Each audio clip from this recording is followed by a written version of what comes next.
नमस्कार। आपका अखबार के इस अंक में आपका स्वागत है। मैं हूं प्रदीप सिंह। जनतंत्र में चुनाव हमेशा चुनौती की तरह आते हैं। अब इस पर निर्भर करता है कि कौन सी पार्टी, संगठन, नेता उस चुनौती का सामना करने के लिए कितना तैयार है। और तैयारी शुरू होती है ज़मीनी संगठन से। उसके बाद नैरेटिव बनता है, फिर नेता जो है उस नैरेटिव को आगे जनता तक ले जाता है, लोगों तक पहुंचाता है। फिर नेता की विश्वसनीयता से तय होता है कि उस मुद्दे का, उस नैरेटिव का कितना असर होगा। तो अगले 12-13 महीनों में 5 राज्यों में देश में चुनाव होने वाले हैं। सबसे पहले चुनाव होने वाला है इसी साल नवंबर में बिहार में।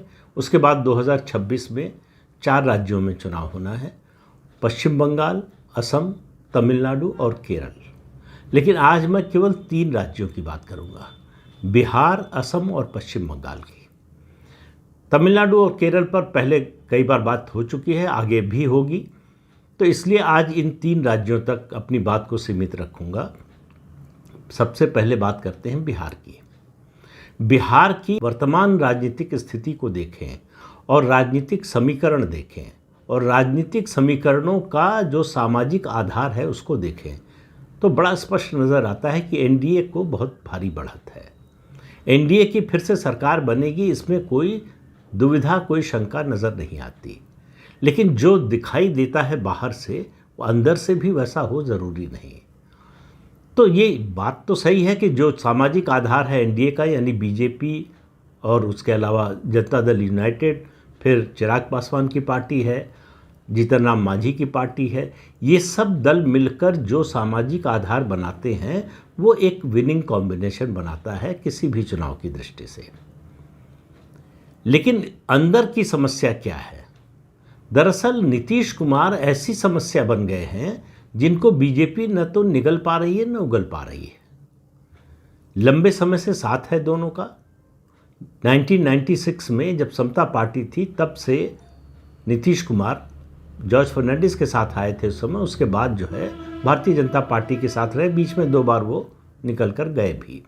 तो नीतीश कुमार का अपना एक जनाधार है और उनका जो जनाधार सामाजिक है उससे ज़्यादा उनकी छवि का जनाधार है, उनकी गुड गवर्नेंस की छवि, और उसके अलावा उनकी सरकार के कामकाज के कारण उनकी जो छवि बनी, उनकी ईमानदारी और दूसरे कारणों से उनकी जो छवि बनी। लेकिन अब उस छवि का फ़ायदा, मतलब हर चुनाव में ऐसा लगता था कि उसका महत्व जो है या उसका प्रभाव स्थायी हो गया है। लेकिन 2020 में हमने देखा कि ऐसा नहीं है। गिरावट तो ऐसे नीतीश कुमार के स्टॉक में 2010 के चुनाव के बाद और ख़ासतौर से जब 2013 में उन्होंने एनडीए का साथ छोड़ा तब से शुरू हो गई थी। लेकिन इधर 2020 की बात कर रहा हूँ, और 2020 के बाद भी मुख्यमंत्री तो बीजेपी ने उनको बना दिया, छोटी पार्टी होते हुए भी। लेकिन नीतीश कुमार अपना कद नहीं बढ़ा पाए, उसके मुताबिक अपनी छवि को निखार नहीं पाए। जो 2005 से 2013 तक की छवि थी 8 साल की उनकी, जिसके कारण 2010 में प्रचंड बहुमत मिला था। दोनों को, पार्टियों को मिलाकर 206 सीटें मिली थी 243 में से बिहार विधानसभा में, और आरजेडी को 23 या 27 सीट मिली थी। आरजेडी हाशिए पर चली गई होती अगर नीतीश कुमार ने 2013 में एनडीए न तोड़ा होता। लेकिन वो बात तो पुरानी हो गई, अब उसको करने का कोई मतलब नहीं है। तो एक तरह से नीतीश कुमार ने आरजेडी को पुनर्जीवित कर दिया। अब वो उनके लिए भी समस्या है, बीजेपी के लिए भी समस्या है। लेकिन बात होती है राजनीति में अवसर की। भारतीय जनता पार्टी के पास अवसर था, मैं कहूँगा, आरजेडी को और कमज़ोर करने का। रेलवे मिनिस्टर जब थे लालू प्रसाद यादव, तब नौकरी के बदले ज़मीन का जो घोटाला हुआ, उसको अगर लीगल लोगों की, जो कानूनी जानकार हैं, उनकी बात माने, बिल्कुल ओपन एंड शट केस है, बरसों से चल रहा है। तो आप जरा सा इसकी तुलना कीजिए कि जब चारा घोटाले में लालू प्रसाद यादव के खिलाफ जांच शुरू हुई, उस समय केंद्र में एचडी देवेगौड़ा प्रधानमंत्री थे, और एचडी देवेगौड़ा को प्रधानमंत्री बनाने में लालू प्रसाद यादव का काफ़ी योगदान था। इसके बावजूद एचडी देवेगौड़ा ने लालू प्रसाद यादव के खिलाफ चारा घोटाले में सीबीआई जांच का आदेश दिया और उसी का नतीजा अभी तक भुगत रहे हैं लालू प्रसाद यादव। ये ओपन एंड शट केस होते हुए भी भाजपा सरकार अभी तक कुछ नहीं कर पाई है। वो दरअसल तकनीकी जो मुद्दे हैं अदालत के, उन तकनीकियों के पीछे छिपने की कोशिश कर रही है। तो वो ये इच्छा शक्ति नहीं दिखा पाई है कि वो एक्शन लेना चाहती है। उससे मन में ये भी शक उठता है कि वो दरअसल एक्शन लेना भी चाहते हैं कि नहीं। क्या उस मुद्दे पर पूरे परिवार को जेल भेजना चाहती है बीजेपी की सरकार या नहीं? अब इसके बारे में दो मत हैं। कुछ लोगों का मानना है कि अगर ऐसा किया तो सिंपैथी मिल जाएगी, फ़ायदा मिल जाएगा। दूसरे लोगों का तर्क है कि ऐसा नहीं होगा। उदाहरण सामने लालू प्रसाद यादव का है। आपको याद है 96 में देवेगौड़ा बने थे प्रधानमंत्री और उसके बाद ही सीबीआई की जांच शुरू हुई चारा घोटाले की। उसके बाद से आप जितने चुनाव हुए हैं बिहार में, आप देखिए कि किसी चुनाव में आरजेडी को उसकी सिंपैथी नहीं मिली। तो लगातार आरजेडी का स्टॉक गिरता रहा, लालू प्रसाद यादव की लोकप्रियता में कमी ही आती रही, उसमें कोई बढ़ोतरी नहीं हुई। तो नौकरी के बदले ज़मीन का जो घोटाला है रेलवे का, उसमें अगर ये परिवार जेल जाता है तो उसको सिंपैथी मिलेगी, ऐसा लगता नहीं है। वैसे तो आप भविष्य के बारे में कुछ नहीं बता सकते, लेकिन यहाँ सवाल जो है सरकार की इच्छा शक्ति का है, जो दिखाई नहीं देती है। फ़ायदा या नुकसान, भ्रष्टाचार के खिलाफ अगर आप अभियान चला रहे हैं तो आपको जो भी करना हो, जो भी कदम उठाना हो, वो उठाया जाना चाहिए। अब वो सरकार की क्या मजबूरी है, क्या समस्याएं हैं, ये मुझे नहीं मालूम, लेकिन जो दूर से एक आम नागरिक के रूप में दिखाई देता है वो ये कि इस मामले में सरकार ज़्यादा ढीली है। अदालत में इस मामले में तेजी लाने की कोई कोशिश सरकार की ओर से होती हुई दिखाई नहीं दे रही है। तो आरजेडी को कमज़ोर करने का एक जो बड़ा मौका था, और भ्रष्टाचार के मुद्दे पर कोई सिंपैथी आरजेडी को नहीं मिलने वाली है। और ये जो केस है नौकरी के बदले ज़मीन का, इसमें प्रमाण ऐसे हैं कि कुछ भी शक की गुंजाइश नहीं रहती। लेकिन इसको अब छोड़ दीजिए, आरजेडी इसके बावजूद कोई मजबूत होती हुई दिख रही हो तेजस्वी यादव को, ऐसा भी नहीं है। 2020 के चुनाव में ज़रूर लग रहा था कि तेजस्वी यादव तेज़ी से उभर रहे हैं, लेकिन 2024 का लोकसभा चुनाव आते आते वो उगता सितारा जो था वो डूबने लगा। लेकिन कुल मिलाकर जो बिहार की राजनीति दिखाई दे रही है इस समय, सब कुछ गड्ढमड दिखाई दे रहा है। आप बहुत विश्वास के साथ कुछ नहीं कह सकते। केवल एक प्लस पॉइंट है कि एनडीए का जो सामाजिक आधार है वो एक विनिंग कॉम्बिनेशन है, लेकिन नीतीश कुमार का स्वास्थ्य सबसे बड़ा रोड़ा बनता हुआ नजर आ रहा है। नवंबर में चुनाव होने हैं इस साल।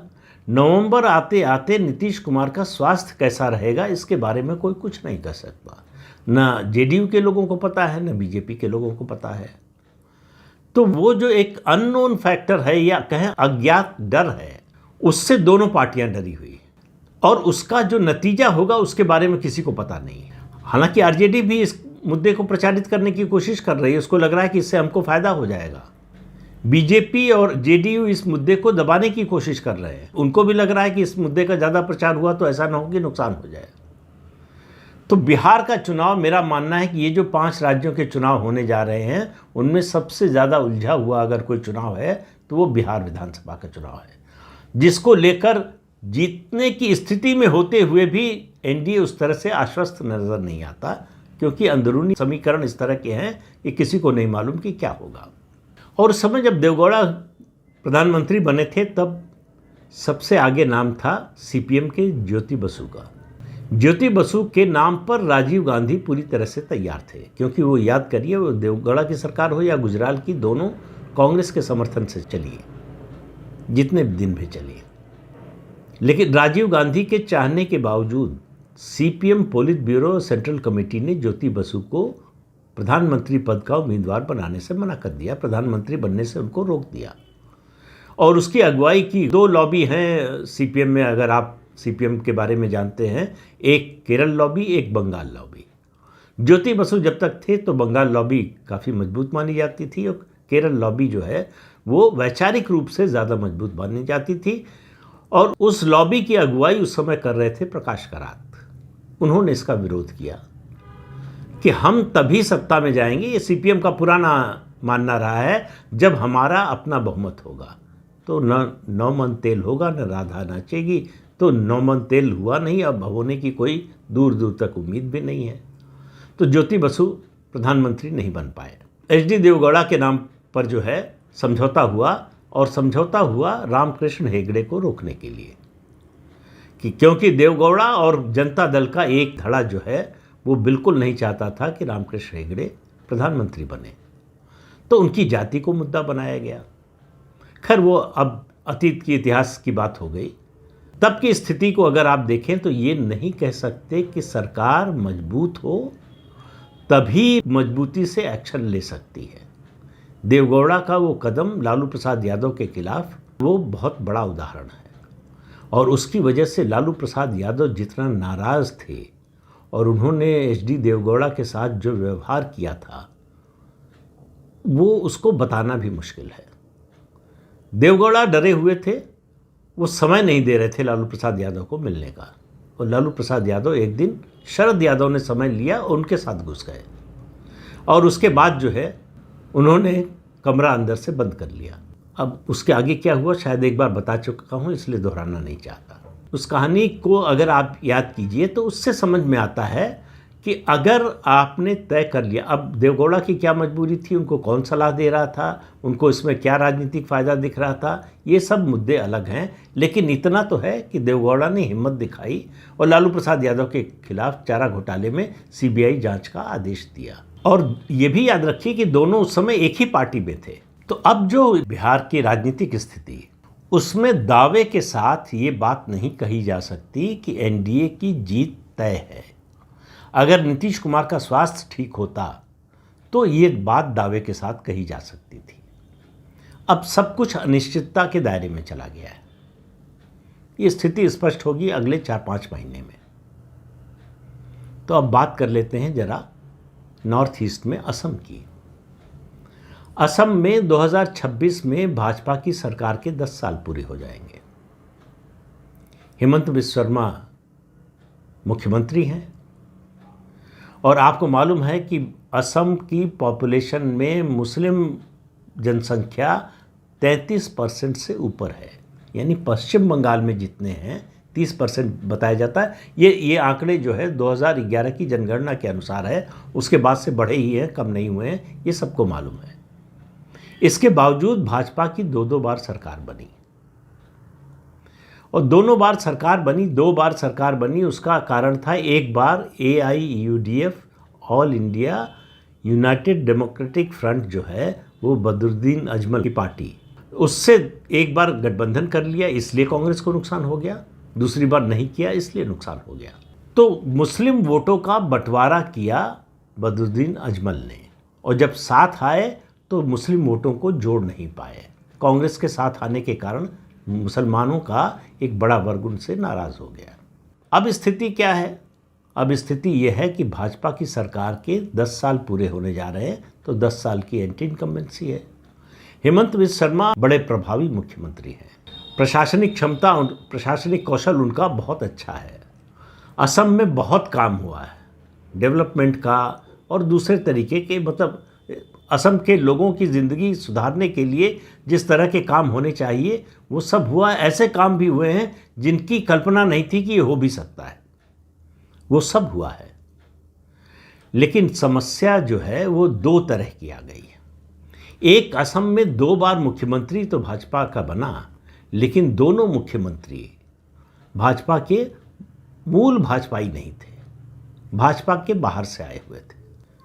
लेकिन उन्होंने भाजपा को जिस तरह से अपनाया और भाजपा ने उन्हें जिस तरह से अपनाया, तो उससे लगता नहीं कि वो भाजपा से अलग है। हेमंत बिस्वा शर्मा को आप सुनेंगे तो आपको लगेगा कि संघ के कैडर से निकला हुआ कोई नेता है जो इस तरह की बात कर रहा है।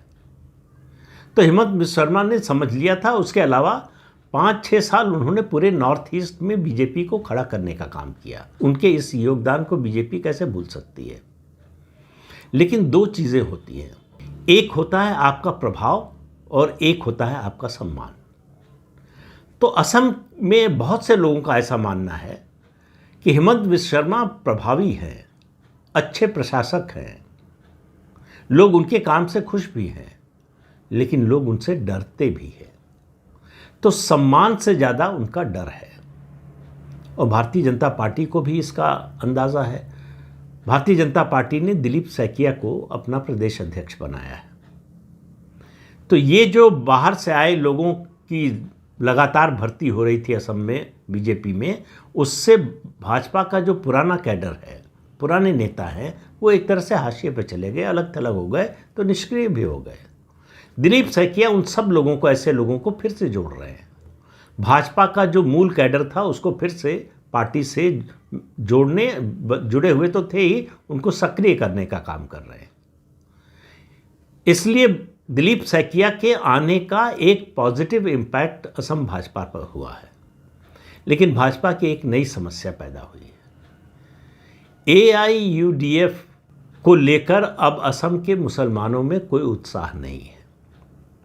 तो जो फिर कह रहा हूँ, जो कर्नाटक और तेलंगाना में हुआ वही असम में होने जा रहा है कि असम का मुसलमान पूरी तरह से कांग्रेस के साथ होगा, तो मुस्लिम वोट का डिवीज़न नहीं होगा। AIUDF जो है वो इर्रेलेवेंट हो गया है असम की राजनीति में। इर्रेलेवेंट से मेरा मतलब है कि वो कोई सीट जो है बहुत मजबूती से लड़ने या जीतने की स्थिति में उस तरह से नहीं है जैसे पहले हुआ करते थे। और दूसरी समस्या ये है कि मुख्यमंत्री हिमंत बिश्व शर्मा लगातार गौरव गोगोई की पत्नी को, विदेशी मूल की पत्नी है उनकी, उनके मुद्दे को लेकर हमला कर रहे हैं। और गौरव गोगोई अहम समाज से आते हैं जिसका अपर असम में बड़ा प्रभाव है, और अपर असम ऐसा इलाका है जो बीजेपी का गढ़ है। तो वहाँ गौरव गोगोई को थोड़ी सिंपैथी मिल रही है, और उनको लग रहा है कि हमारे समाज का एकमात्र नेता बचा है जो राष्ट्रीय स्तर का नेता हो गया है। तो संसद में जब बोलते हैं, डिप्टी लीडर हैं संसद में, लोकसभा में कांग्रेस पार्टी के, तो उसका असर है। तो कुल मिलाकर 2026 की लड़ाई भाजपा के लिए 2016 और 2021 की तरह आसान नहीं होने वाली। हालांकि 2016 और 2021 में भी लड़ाई आसान नहीं थी, बहुत कठिन लड़ाई थी, लेकिन इसमें नए आयाम जुड़ गए हैं, नई समस्याएं जुड़ गई हैं। अब उनसे कैसे पार्टी निपटती है, मुख्यमंत्री कैसे निपटते हैं। हालांकि मुख्यमंत्री बहुत अच्छे रणनीतिकार हैं, राजनीतिक रणनीति उनको आती है, अपने सामने जो चुनौतियां हैं उनसे निपटना भी आता है। लेकिन एक ऐसा भी समय आता है जब जनता कुछ बातें सुनने को तैयार नहीं होती। ऐसा हो गया है ये तो नहीं कह सकते, लेकिन ऐसा नहीं ही होगा ये भी नहीं कह सकते। तो इसलिए असम की राजनीति थोड़ी सी भाजपा के लिए ज़्यादा चुनौतीपूर्ण हो गई है, और 10 साल के राज के बाद वैसे भी जो है समस्याएं आती हैं। तो कुल मिलाकर असम के बारे में भी, हालांकि 2016 में तो नहीं कह रहा था कोई कि भाजपा आ रही है, 2021 में जरूर था कि लोगों को लगता था कि भाजपा आएगी ही। लेकिन इस बार अंतर ये आया है कि असम में ज़्यादातर लोगों को लगता है कि भाजपा को आना चाहिए, आएगी ही ऐसा कहने वालों की संख्या कम हो रही है। तो इसी को बदलने की चुनौती है, इस मानसिकता को बदलने की चुनौती है भाजपा के सामने। अब मुख्यमंत्री हिमंत बिश्व शर्मा और दिलीप सैकिया मिलकर इसमें कितना योगदान करते हैं, और राष्ट्रीय नेतृत्व का असर जो है वो कितना कमाल दिखाता है, इस पर निर्भर करेगा कि 26 का नतीजा क्या होगा। लेकिन असम में बीजेपी का होना पूरे नॉर्थ ईस्ट के लिए शुभ संकेत है, क्योंकि असम से बीजेपी का जाना किसी पार्टी की बात नहीं है, बात नीतियों की है, बात विचारधारा की है। जिस तरह से भाजपा राष्ट्रवाद को और राष्ट्रीय हित को तरजीह देती है, वो स्थिति जो है भाजपा अगर सत्ता से बाहर हो जाएगी तो बदलेगी, और उसका नुकसान केवल असम को नहीं होगा, पूरे नॉर्थ ईस्ट को होगा। तीसरा राज्य पश्चिम बंगाल, ये भाजपा के लिए बहुत बड़ी चुनौती है, और मेरा मानना है कि इस बार केवल भाजपा के लिए नहीं, इस बार संघ के लिए भी चुनौती है। तो संघ तो चुनाव लड़ता नहीं, तो फिर संघ के लिए क्यों चुनौती है? संघ के लिए इसलिए चुनौती कह रहा हूं, भाजपा और संघ दोनों के लिए, कि चुनौती है हिंदू वोटों को कंसोलिडेट करने की, हिंदुओं को जोड़ने की, क्योंकि पश्चिम बंगाल में हिंदू एकता ही बीजेपी का रास्ता आसान कर सकती है। आज भी 70% के करीब हिंदू हैं पश्चिम बंगाल में, तो वो हिंदू जो ममता बनर्जी को वोट करते हैं उसमें से कितना अपने साथ जोड़ पाती है भाजपा और उसमें कितनी मददगार होता है संघ, इस पर निर्भर करेगा कि पश्चिम बंगाल का नतीजा क्या होगा। भाजपा की दूसरी समस्या वहां स्थानीय नेतृत्व की है। 2021 में वो शुवेंदु अधिकारी पर निर्भर थी और उन्होंने ममता बनर्जी को नंदीग्राम में हराकर दिखाया कि उनकी ताकत क्या है, जमीन पर उनकी पकड़ क्या है। लेकिन वो नए नए आए थे। अब 5 साल में भाजपा ने उनको समझ लिया है, उन्होंने भाजपा को समझ लिया है। भाजपा के पास 2026 के लिए भी शुवेंदु अधिकारी के अलावा कोई नेता नहीं है जिसका जमीन पर असर हो, जिसकी संगठन में पकड़ हो, जो लड़ सके टीएमसी से।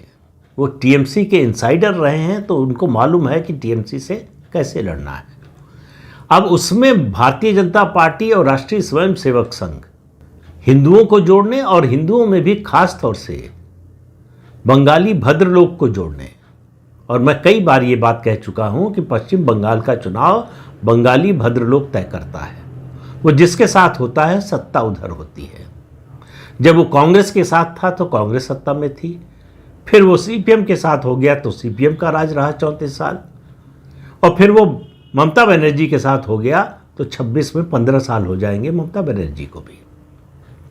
क्या आरजी कार मेडिकल कॉलेज की जो घटना हुई है उसके कारण, उसके अलावा जो भ्रष्टाचार के मामले सामने आए हैं ममता सरकार के, उसके कारण, प्रदेश की प्रगति रुकी हुई है, विकास रुका हुआ है उसके कारण, बेरोजगारी महंगाई बढ़ रही है उसके कारण, कानून व्यवस्था की स्थिति खराब है उसके कारण, क्या इन सब कारणों से बंगाली भद्रलोक का मन बदलेगा या मैं कहूँ बीजेपी और संघ मिलकर बदल पाएंगे? इस पर बहुत कुछ निर्भर करेगा कि पश्चिम बंगाल के चुनाव का नतीजा क्या होगा।